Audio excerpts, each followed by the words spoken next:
Hello friends, welcome to সৃষ্টিতাস blog. আজকে আমি তোমাদের সাথে শেয়ার করব ভেজিটেবল ফ্রাইড রাইসের রেসিপি। ফ্রাইড রাইস বানানোর জন্য আমি এখানে বাসমতি চালটাকে 80% মতন বয়েল করে রেখেছি এবং তার সাথে নিয়ে নিয়েছি কিছু ভেজিটেবলস যেমন বিনস, গাজর, কড়াইশুঁটি আর ক্যাপসিকাম। প্রথমেই আমি কড়াইতে একটু সাদা তেল আর একটু সামান্য ঘি গরম করে নেব এবং ঘি আর সাদা তেল গরম হয়ে আসলে আমি তাতে 2-3টে তেজপাতা দিয়ে দেবো। এরপরে আমি এতে একটু গোটা গরম মশলা অ্যাড করে দেব এবং তেজপাতা ও গোটা গরম মশলা সামান্য একটু ফ্রাই হয়ে আসলে আমি এতে কাজু বাদাম অ্যাড করে দেবো এবং কাজু বাদামটা আমি ততক্ষণ ভাজবো যতক্ষণ এটা একটু ব্রাউন কালার হয়ে আসছে। এবং কাজু বাদাম ভাজা হয়ে গেলে আমি এতে সমস্ত ভেজিটেবলসগুলো অ্যাড করে দেবো। প্রথমেই আমি অ্যাড করে দিলাম গাজর কুচি। গাজরটাকে সামান্য একটু নেড়ে চেড়ে নিয়ে আমি এতে অ্যাড করে দিলাম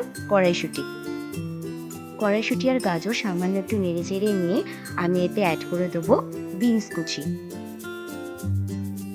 এবং তার সাথে অ্যাড করে দিলাম কেটে রাখা ক্যাপসিকাম। এরপর সমস্ত ভেজিটেবলস ভালো মতন আমরা নেড়ে চেড়ে নেব। ভেজিটেবলসগুলো নাড়তে নাড়তেই আমি তাতে অ্যাড করে দিলাম সামান্য একটু নুন। এরপর যখন দেখবো ভেজিটেবলসগুলো কুক হয়ে এসছে তখন আমি এতে চিনি অ্যাড করে দেবো।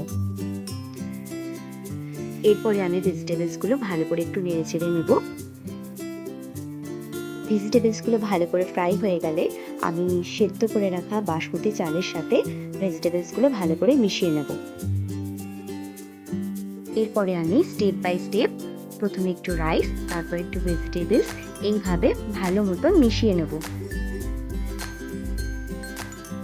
রাইস আর ভেজিটেবলসগুলো ভালো করে মিশিয়ে নেওয়ার পরে আমি এতে সামান্য একটু গোলাপ জল আর সামান্য একটু কেওড়া জল অ্যাড করে নেব। রাইসটা যাতে একটু কালারফুল হয় তার জন্য আমি এখানে একটু কমলা রং ব্যবহার করে নিয়েছি, আপনারা চাইলে সেটা স্কিপও করতে পারেন। ব্যাস, এরপরে আমি সব কিছুকে একবারে ভালো করে মিশিয়ে নেব। ব্যাস, তাহলেই রেডি একদম অনুষ্ঠান বাড়ির স্টাইলে তৈরি নিরামিষ ফ্রাইড রাইসের রেসিপি।